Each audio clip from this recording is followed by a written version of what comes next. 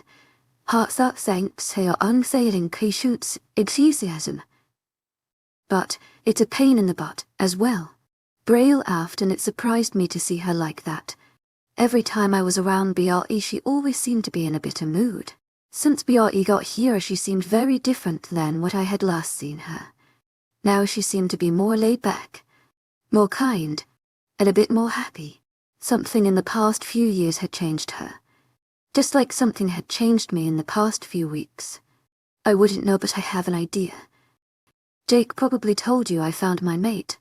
I'm happy for you, 𝐵𝐸, I said honestly. I'm glad you have someone now. You mean someone other than Jake? 𝐵𝐸 raised a brow. What Jake and you had is none of my business. I really am sorry if you thought I was trying to take him from you. I don't see him that way, and I'm really sorry. It's okay. I was infatuated with Jake and I'm still young. I was 16 at the time and thought that he was the one for me. I didn't really care much about finding a mate. After we had that fight I left and told myself I wouldn't come back. I turned 17 and a few months after that I found my mate. Where'd you find him? I was enjoying seeing 𝐵𝐸 like this. She looked like a little girl that had just discovered a new toy. I was happy for her. She deserved to be happy, and I felt bad that I appeared like an intruder.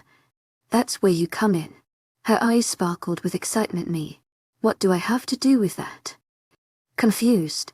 I found my mate because I stumbled across a pack. The alpha was just about ready to kill me, but turns out the beta is my mate. A light blush creeping on her cheeks. The beta? I asked, raising a brow. Yeah.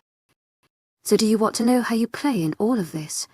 Bray looked at me and there was a small playful smile on her lips. Somehow I felt like I wasn't going to like what she had to say. Okay.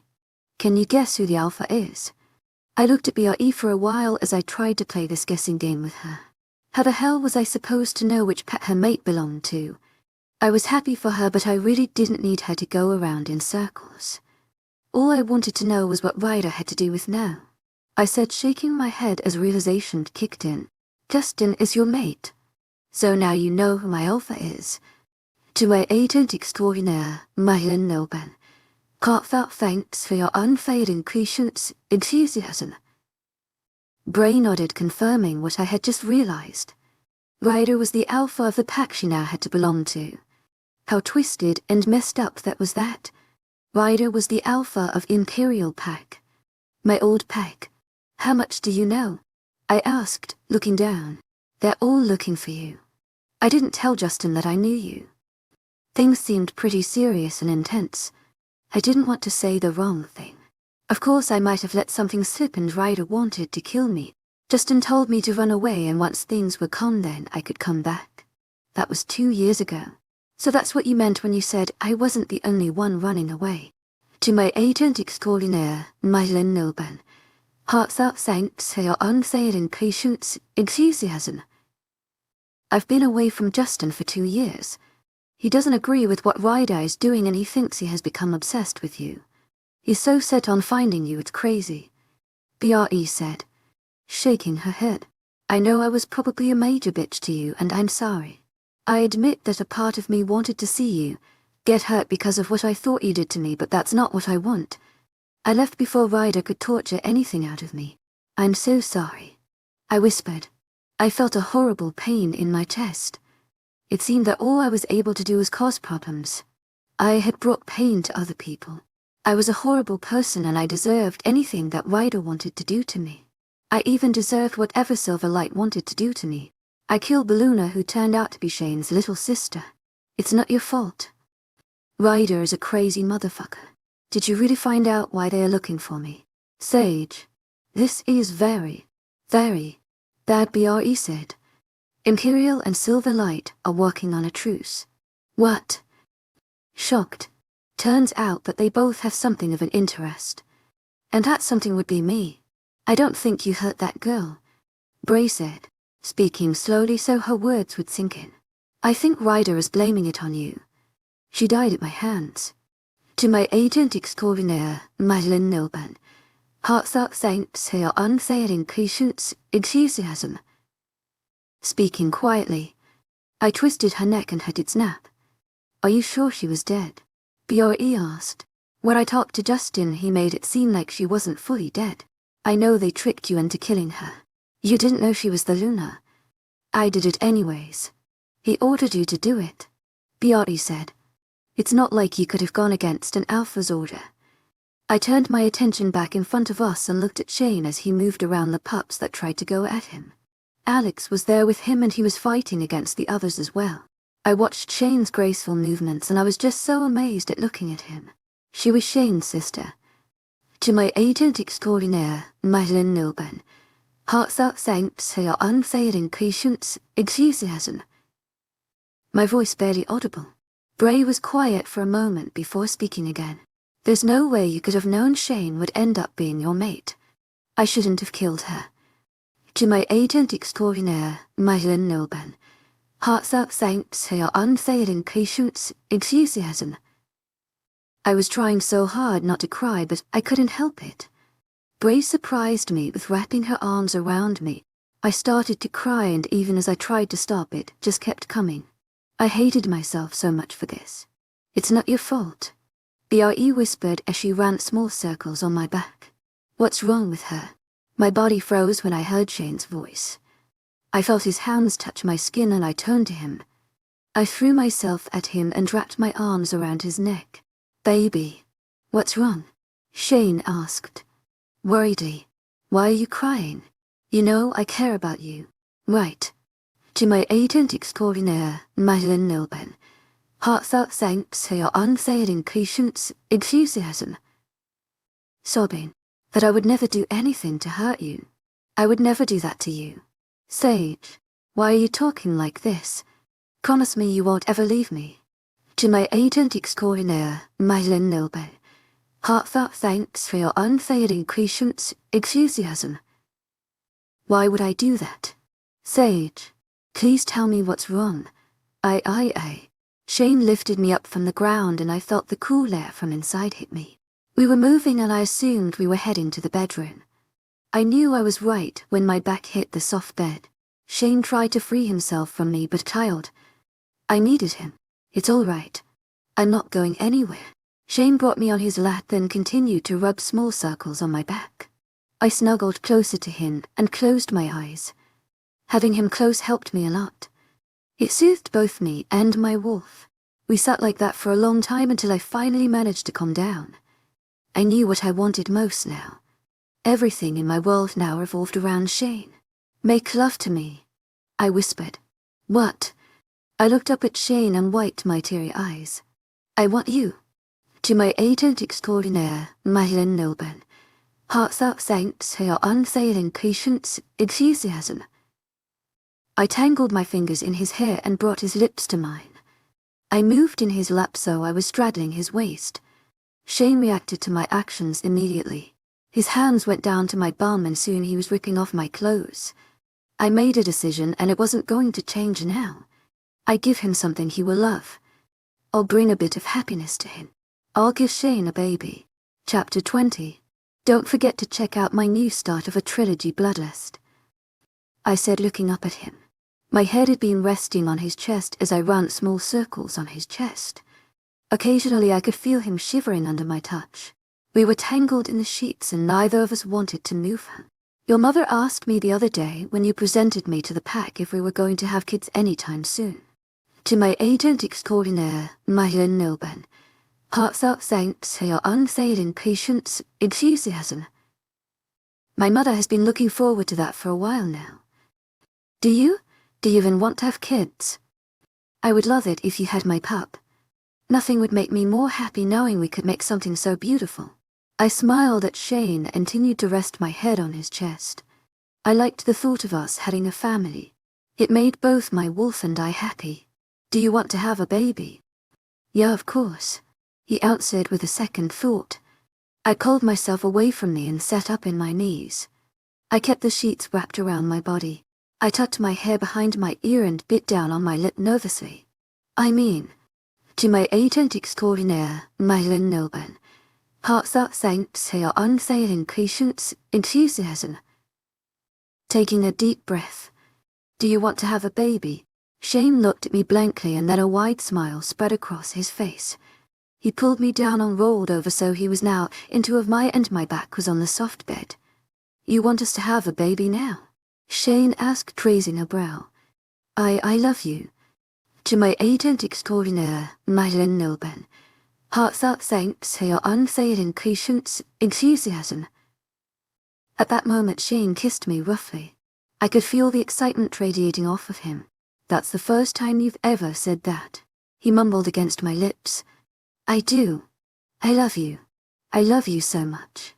He said, nuzzling his nose to mine. And honestly, I've been hoping I'd leave you knocked up. What? I laughed. I want a pup and I would live we could have one soon. I've kind of been aiming for that. He said a bit nervously. Then we better get your mom that grandbaby. 𝐿𝐤𝐳𝐸𝐴𝐬𝐷𝐞𝐝 𝐊𝐢𝐳𝐬𝐙𝐬𝐭. Pulling him down to me again. So Britt asked. Negative, I said with a stressful sight. Again? You've been trying for 2 months now. Bray said, hopping off of my bed. Don't you think that you would have gotten knocked up by now? Shane says that it'll happen when it's time. I think I should go to the doctor just to make sure everything is okay. 𝐿𝐤𝐳𝐸𝐴𝐬𝐷𝐞𝐝 𝐊𝐢𝐳𝐬𝐙𝐬𝐭. I'm sure everything is fine. Biori rolled her eyes. Maybe you should stop trying to get knocked up for the wrong reasons. In the past 2 months, Biori had become a close friend. Jake was surprised that we had been able to form a friendship after not getting along as well. Jake usually stuck around Sam and Chase. They were usually with Shane taking care of stupid pack business like always. Shut up and help me get Dinah ready. Alpha Jace will be here with his mate. He had been over a couple of times with Alpha Jace. Jace still hadn't been able to tell her about werewolves. He was stuck in a bad situation and he couldn't seem to find the right timing. We talked once about how he came across to finding Leah and the tough situation he was in. She had someone else before him. Shane mentioned once how Jace despised humans. Rogues attacked an campsite close to Jace's territory. There shouldn't have been any survivors, but somehow Leah lived. I don't see why he doesn't just claim her. Bree said, tossing the salad. He's being cute. He wants to win her heart first. 𝐿𝐤𝐳𝐸𝐴𝐬𝐷𝐞𝐝 𝐊𝐤𝐳𝐸𝐴𝐬𝐻𝐻𝐿. It will be useless if she flips out once he tells her the truth. We finished making dinner for everyone and Jace had arrived a while ago. I assumed they were with Shane in the pack building. Shane had mind-linked me and told me they would be arriving shortly. Jake and Sam were already here. Jace and Alex wouldn't be joining us. Apparently they both had mates to attend to. I learned a bit more about Alex. He found his mate when he was 16 and she was still 15. He waited until she turned 16 to claim her. Her parents were thrilled that she was the baby's mate and had her move in with Alex. They had a little boy 3 years ago and he was the cutest thing ever. I felt a bit of jealousy when she stopped by the other day. Her name was Emily and she was gorgeous. She was a petite redhead that had freckles covering her entire body. Compared to Alex, she looked like a midget. With their son, they made a nice family. Where's the food? I heard Jake's booming voice before he even entered the dining room. Bray and I had just finished setting down everything on the table. We had to bring in extra chairs for everyone and connect to tables. A few more members from Jace's pack were here too. Wash your hands. And don't touch anything until you do. Bray snapped before Jake could dip his finger in the cheesecake she made. Geez, since when did you both become like twins? Jake said, walking out. Bray and I looked at each other and shrugged. Apart from Jake, I felt like 𝐵𝐴 was also becoming one of my best friends. She told me things about her and her mate. A few details of her past. I liked that she trusted me and she was opening up. Shane. 𝐊𝐢𝐳𝐷𝐞𝐻𝐬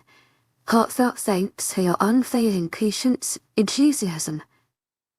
The and others from the pack walked in. Immediately 𝐵𝐴 ordered them to wash their hands. They all exited the dining room and headed to wash their hands while 𝐵𝐴 helped me set up the silverware by each plate. Everyone came back and took their seats at the table. We each started piling food on our plates and dug in. Shane kept his hand on my thigh the whole time while sitting next to me. Occasionally he would give it a squeeze, making me kick him. I hope you boys know that you are all helping with the dishes. 𝐊𝐢𝐳𝐷𝐞𝐻𝐬 𝐊𝐢𝐳𝐷𝐞𝐻𝐬. No way, Jake protested. Can't you girls do it? Shane said. After we cooked everything. 𝐵𝐴 scoffed. I think not. Us ladies will go take a walk outside. 𝐊𝐢𝐳𝐷𝐞𝐻𝐬 𝐊𝐢𝐳𝐷𝐞𝐻𝐬. Duh. You don't have to wash them. These men might as well be useful for something. They giggled and nodded. Once we finished eating, we shooed the boys into the kitchen. 𝐵𝐴 and I headed out through the back. So, how's the love life going? I asked 𝐿𝐲. She groaned. Jace can be so harsh sometimes. Did you know he has people following me everywhere? Maybe he's just worried about you. 𝐊𝐢𝐳𝐷𝐞𝐻𝐬 𝐊𝐢𝐳𝐷𝐞𝐻𝐬.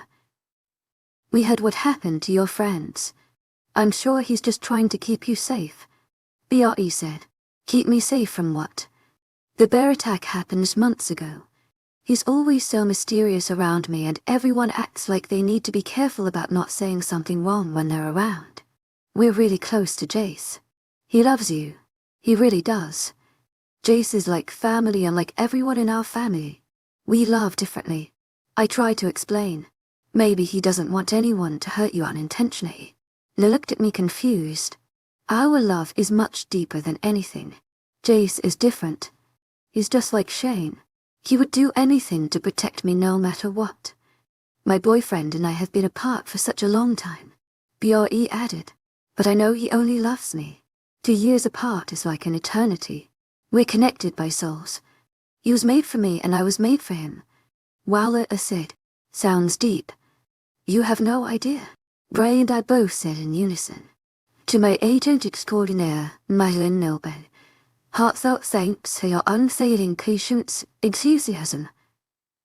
We all turned around to see Jake coming to us.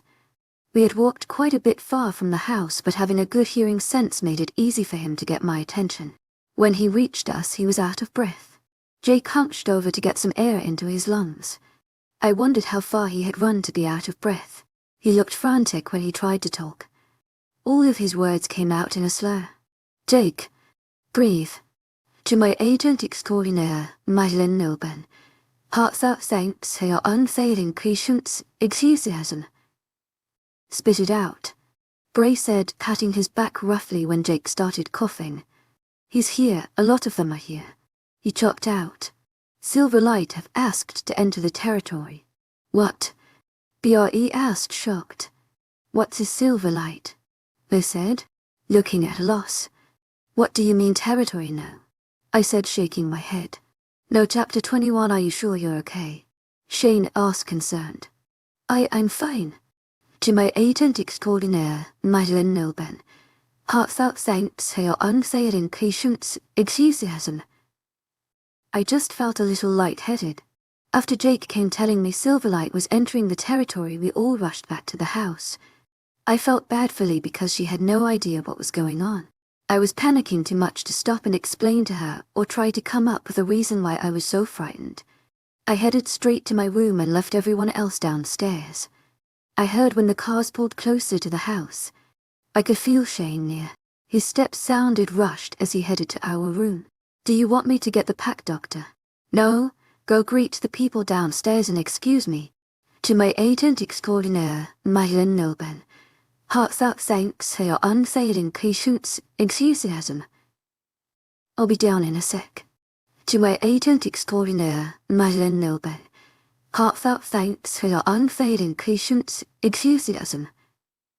He said, kissing the top of my head. Of course I wouldn't go down there any moment. I wouldn't leave the room until Silverlight left. I just hoped they wouldn't try staying the night. I didn't know what business Silverlight is here, but I hoped they would leave soon. Are you sure you're okay? Shane asked, concerned. Eric is the alpha of Silverlight and the man looking to kill me. His mate was Shane's sister. Nothing good come out of this. He would recognize me quickly if I showed my face anywhere. It was pitch black in the room when I woke up. I was completely alone. I turned on the light by the nightstand and the room dimmed. I rubbed my eyes lazily and gave a big yawn. I threw the sheets off of me and sat up. I stayed there for a couple of moments while I tried to collect my thoughts. The nerves were setting in the pit of my stomach. The more I thought about it, the more I felt sick. I rushed to the bathroom and threw the toilet seat up. I crouched over the seat trying to fight back the bile that was pushing to come out. I took a couple of deep breaths before I gave myself the okay to get up. I brushed my teeth more than needed. I could taste the vomit at the back of my throat. I walked out of the bathroom and froze when I felt someone in the room. I relaxed when my wolf recognized Shane. He was moving around in the room. Hey. To my agent extraordinaire, 𝐿𝐴𝐿. Trying to get his attention. Are you feeling better? Shane asked. Just a little dizzy. I walked over to the bed and sat down. Did Silverlight leave? No, Shane said. My heart dropped down to my stomach and my mouth went dry. They're staying in a guest house. Eric is family and he'll be visiting my mother tomorrow. When are they leaving? After they visit my mother. I don't believe they will be back, was all I could say. I walked to the bed and climbed on top. I laid on my side so I could get a better view of Shane. My wolf purred as she saw him take off his shirt and his jeans. Shane caught me staring at him and raised a brow. I gave him a playful smile and purposely ran my hand along my hips and thighs. He got into bed and moved towards me. My body was now pressed against the mattress with his body hovering over mine. You have no idea how delicious you look, Shane said, running his nose along my jaw. You're so beautiful. To my agent extraordinaire, 𝐿𝐴𝐿.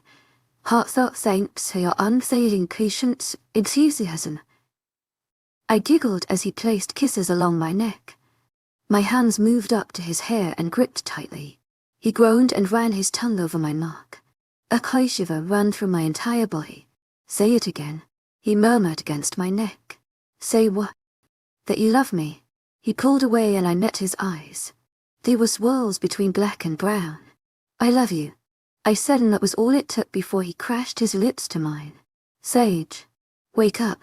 I groaned and pushed the hand away that was trying to shake me awake. I was tired and I wanted to sleep. Shane had taken a lot of energy out of me, and I wanted to gain that back by sleeping. Wake up. My eyes fluttered open. I gave 𝐵𝐴𝐺𝐿𝐴 a glare. 𝐵𝐴𝐺's eyes sparkled in amusement. I was still aware that I was without clothes under the covers, so, and I sat up. I made sure to keep them around me. Seems like you had a good night, she said with a playful smile on her lips. Was there any reason why you woke me up? To my agent extraordinaire, 𝐿𝐴𝐿𝐴𝐺𝐸𝐴𝐺. Sleepily. I came here to tell you that Silverlight are leaving. But they haven't left yet. Jake said they were in the pack building. I assume they will be leaving once they finish, Bray said, which is why I came out of hiding. I'm not coming out until they leave. I won't. I'm right there with you. But you could at least come downstairs with me to eat. There are a lot of people who I don't know and they look at me like I'm a rogue or something. You are a rogue. I laughed. 𝐿𝐻𝐸𝐬𝐷𝐞𝐝 𝐂𝐥𝐻𝐸𝐬𝐙. She stated, I used to be a rogue. Fine. Just let me change. Again her eyes danced with playfulness and she gave a knowing smile. I rolled my eyes and threw a pillow at her face. If someone were to tell me we would become close to best friends, I would have laughed at their faces. Bray closed the door behind her and I threw the covers off. I walked to the closet and slowly got dressed. I kept it casual and put my hair in a messy bun. Once I had finished, I went to look for 𝐵𝐸 in the kitchen. There is nothing to eat. She complained as soon as she spotted me. There's plenty to eat. You just have to cook it. She groaned and closed the refrigerator. She took a seat on the island and let her head rest in her hands. But I suck at cooking. She pouted in. Get some eggs out and I'll make you an omelette, I said, taking out the pans. I hovered over the stove while 𝐵𝐸 complained the whole time about everything. She said she hated being in a pack. I did too. At some point I did, but now I found they were like family. When I finished making the food, we sat down on the island and ate. She kept rambling on about packs and how she couldn't believe her mate belonged to one. I wasn't sure what she was expecting to find. You miss him? I asked 𝐵𝐸 when she started talking about her mate. Do you even have to ask? I guess not. How did you end up in this pack? Jake had some things to take care of and I ended up at a cafe in town. One of the pups working there was from this pack and realized I was a rogue. I tried to run, but as you can tell, things didn't go the way I planned. At least you're with your mate now.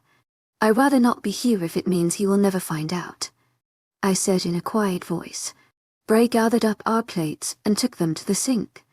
I walked over next to her and put the cups there. She washed the plates. Things will turn out okay. 𝐵𝐸 tried to reassure me. I hope so. Stop being in such a sour mood. I suddenly felt water splashing on me. Bray was holding the hose from the sink and squirting water at me. 𝐵𝐸, I squealed. She laughed as she continued to soak my clothes. I tried to take the hose from her hand and in the process managed to get her back. We were both laughing and having fun by now that we didn't even notice people had walked in.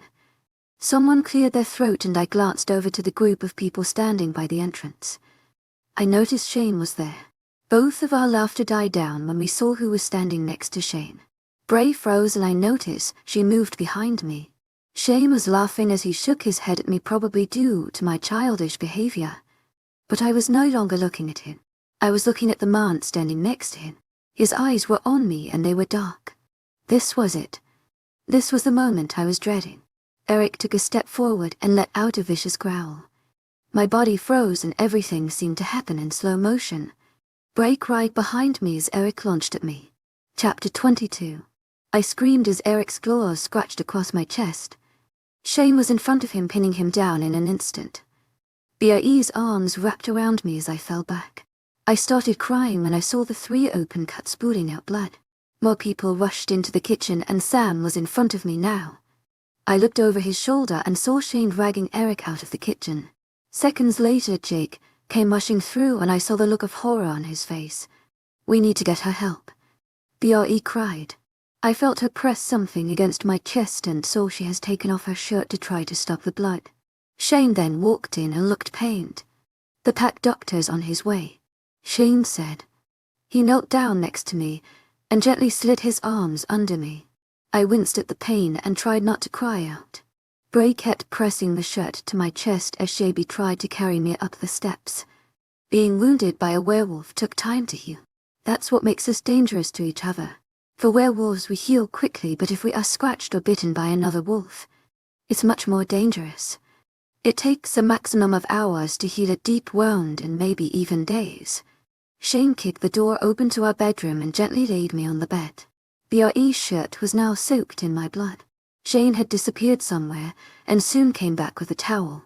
He removed 𝐵𝐸's shirt and pressed the towel to my wounds. Where is he? Jake growled. I'm going to kill the son of a bitch. I took care of it. Shane snapped. You won't get near her while I'm around. I'm going to kill him. Where is he? Jake. 𝐸𝐻𝐸 𝐷𝐞𝐝 𝐸 Heartfelt thanks for your unfailing 𝐊𝐢𝐧𝐼𝐸. I didn't want him getting hurt because of me. My eyes were beginning to blur and my head was starting to spin. I could feel 𝐊𝐲 shaking me and I could barely see everyone around me. I could see a man rushing in with a box and Shane's important men behind him. I looked over at BRE. Her sandy-colored hair was stained with blood and the whole front of her body had blood as well. She was crying into Jake's arms as he held on to her. The next thing I saw was Sam's wide eyes when he saw me. I could see a man now cutting off my view from everyone.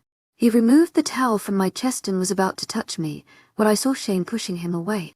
His moves seemed so slow, but I knew they were fast. Everything around me was moving slowly. To my agent extraordinaire, Madeline Nilben, heartfelt thanks for your unfailing 𝐊𝐲𝐳𝐸. To my agent extraordinaire, Madeline Nilben, heartfelt thanks for your unfailing 𝐊𝐲𝐳𝐸. Sam, Jake and even BRE had to drag Shane out. I looked up at the doctor that looked slightly frightened as his hands reached over me.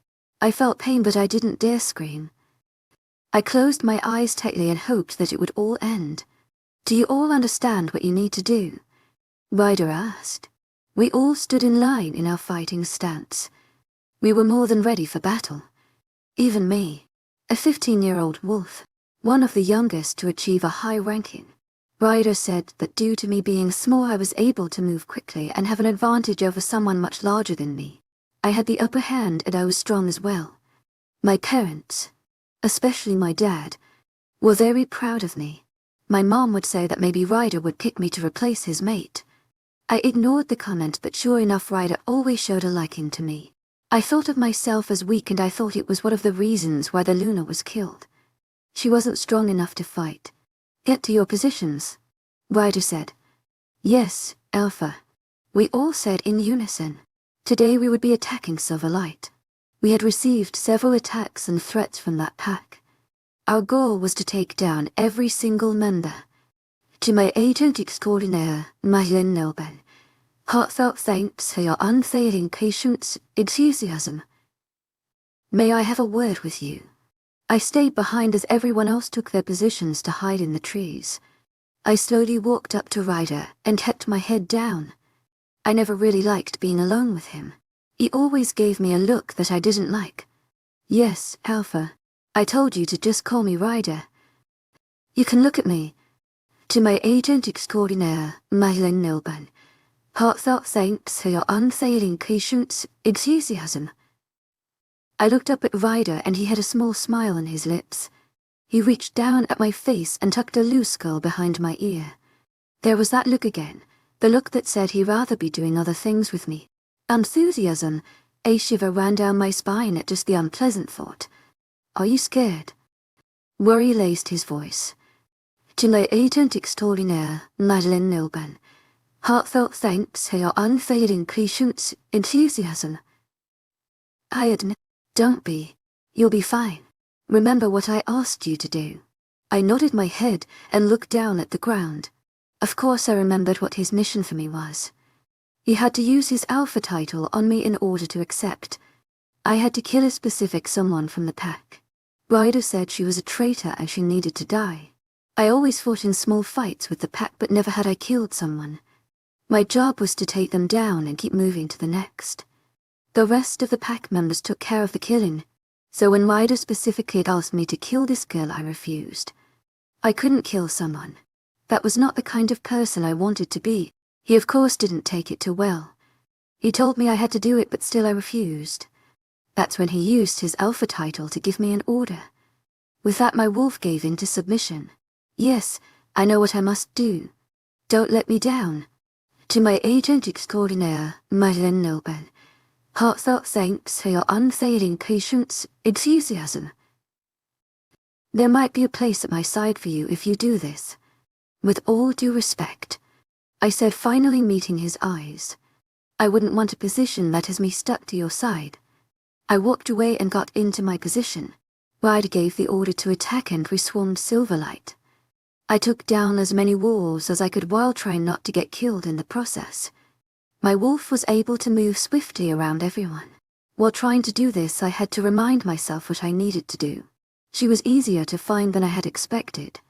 Ryder was right when he said she would be surrounded by wolves trying to protect her. She must be really important for people to want to protect her. But she was a traitor to our pack. At least that's what Ryder told me. She betrayed the pack and that's why we needed to attack. I needed to take her down. The wolves made it harder to get to her, but I had a chance to shift into my human form. I was completely nude, but that didn't bother me. I tried to slip through the wolves, but it was too difficult. Thankfully, I had help and others who were able to distract the wolves. The girl was in her human form and she started at me with wide eyes. Her brown eyes had a sad look in them and her brown short hair looked wild. She didn't look much older than me, and I couldn't believe this was the girl Ryder wanted me to kill. Please don't do this. Her eyes were glassy and she held her arms up. Her small dress clung to her body and a tear ran down her face. I'm sorry, I said, closing in on her. Alpha's orders. I charged at her and she did the same. We both fell to the ground as we each tried to get the other first. I had to admit she was a goo fighter. Her arms were around my neck as her legs straddled my back. You don't want to do this. Just kill me. 𝐶𝐵 𝐷𝐿𝐴 𝐿𝐴 Through gritted teeth. I wanted her to end me so that way I didn't have to end her. I didn't want to kill her. No, she let me go and stepped away from me. I'm not heartless like your precious Alpha. I stood up and looked at her shocked. She wasn't even going to try. Why would Ryder want her dead? Kill her. I looked behind me to see Ryder. He wore only shorts as he approached us. He stood behind me, and by the look on his face I could see he wasn't happy that I hadn't killed this girl yet. Do it now, Ryder said. You don't have to do what he says. The girl narrowed her eyes at Ryder. The only reason he wants to kill me is because Eric. We don't have time for your lies. Ryder growled. Kill her now. 𝐶𝐵 Heartfelt thanks for your unfailing patience, enthusiasm. Ryder growled.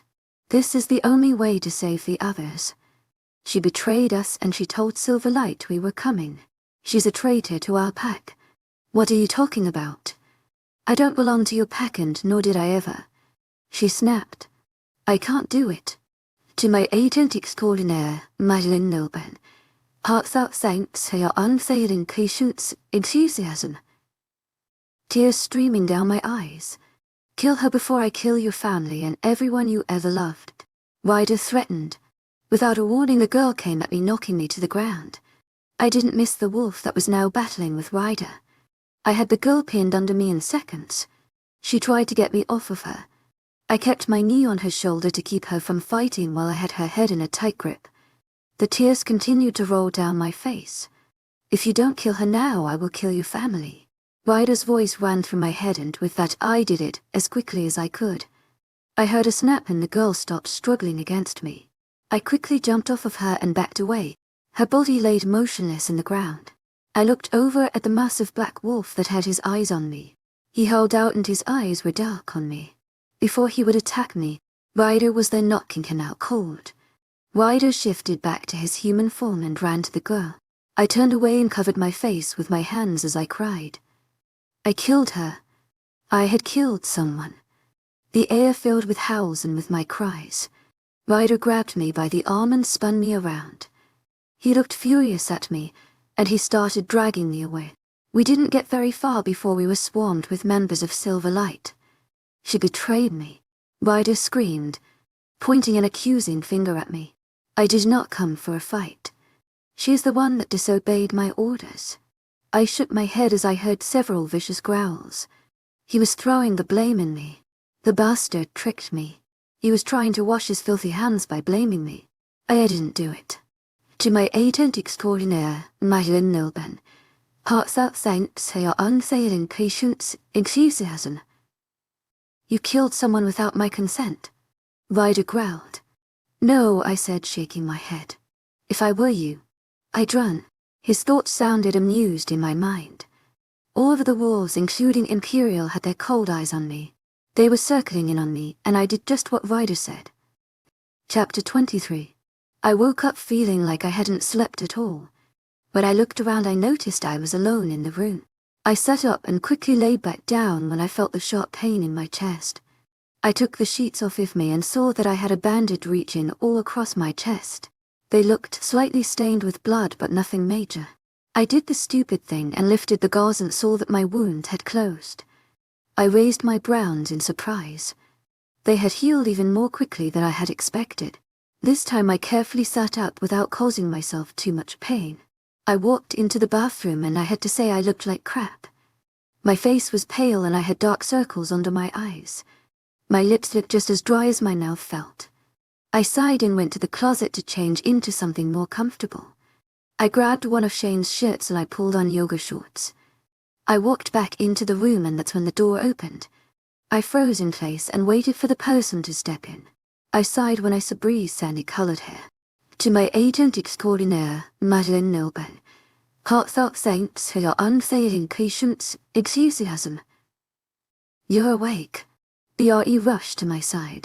𝐿𝐴𝐺𝐸𝐿𝐴𝐺𝐸𝐿𝐴𝐺𝐸𝐿𝐴𝐺𝐸𝐿𝐴𝐺𝐸𝐿𝐴𝐺𝐸𝐿𝐴𝐺𝐸𝐿𝐴𝐺𝐸𝐿𝐴𝐺𝐸𝐿𝐴𝐺𝐸𝐿𝐴𝐺𝐸𝐿𝐴𝐺𝐸�𝐀 like crap. We've all been so worried. You were out for a long time and you had a high fever. I'm fine now. To my 𝐴𝐴𝐺𝐸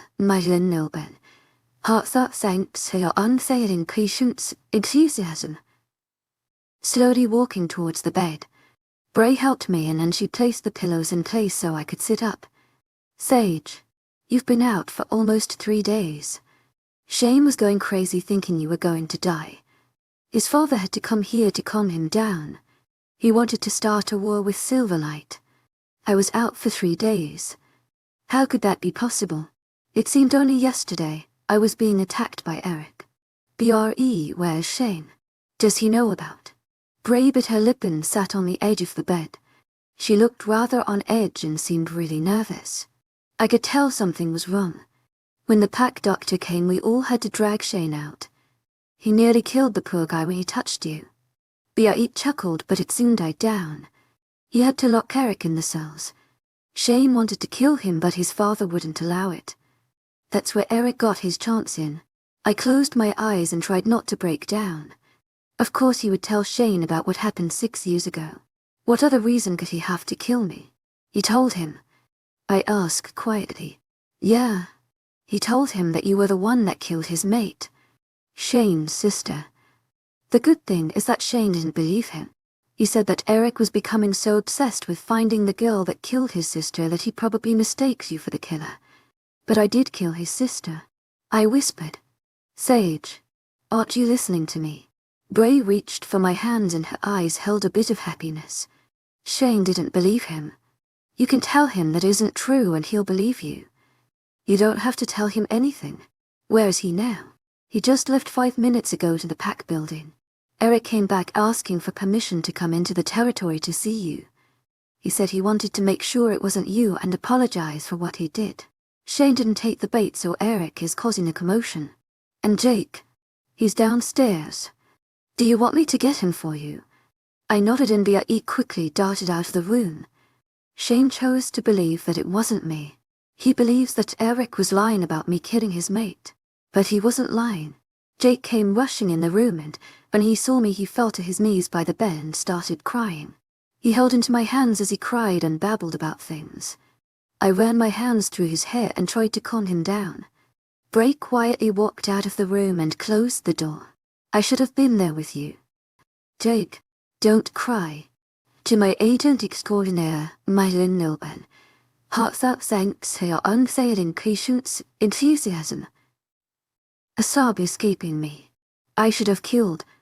𝐿𝐴𝐺𝐸𝐿𝐴𝐺𝐸𝐿𝐴𝐺𝐸𝐿𝐴𝐺𝐸𝐿𝐴𝐺𝐸𝐿𝐴𝐺𝐸𝐿𝐴𝐺𝐸𝐿𝐴𝐺𝐸𝐿𝐴𝐺𝐸𝐿𝐴𝐺𝐸𝐿𝐴𝐺𝐸𝐿𝐴𝐺𝐸�𝐑𝑒𝑙𝑒𝑡ed Jake growled.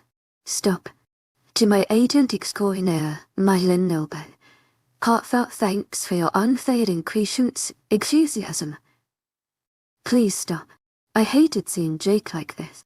The only time he ever cried was when he talked about his family. He only broke down when he talked about his past life. I'm so sorry I wasn't there to protect you. It wasn't your fault.